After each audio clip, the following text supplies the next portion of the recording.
warning for northeast Allentown County in northwestern New Jersey, southwestern Morris County in northern New Jersey, south central Sussex County in northwestern New Jersey, central Warren County in northwestern New Jersey until 8:45 p.m. At 8:10 p.m., a severe thunderstorm was located over Glen Gardner, or 15 miles east of Houston, moving northeast at 35 miles per hour.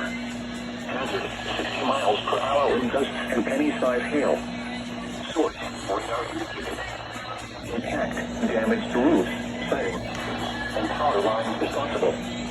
Locations impacted include Dover, Allentown, Hackettstown, Orton, Washington, Rockaway, Morris Plains, Mount Arlington, Mayhem, High Bridge, Salem, Big Cong, Clinton, Oxford, Glen Gardner, Chester, Victory Gardens, Hampton, College, Fawn, and Andover.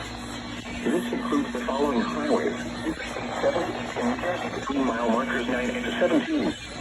Interstate 80 in New Jersey between mile markers 19 and 36, and between mile markers 41 and 42.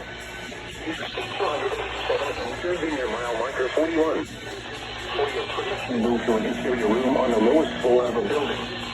Torrential rainfall is occurring with this storm, and may lead to flash flooding. Do not drive your vehicle through flooded roadways. A severe thunderstorm warning has been issued until 8:45 p.m. for the following counties in New Jersey: Hunterdon, Morris, Sussex, and Warren.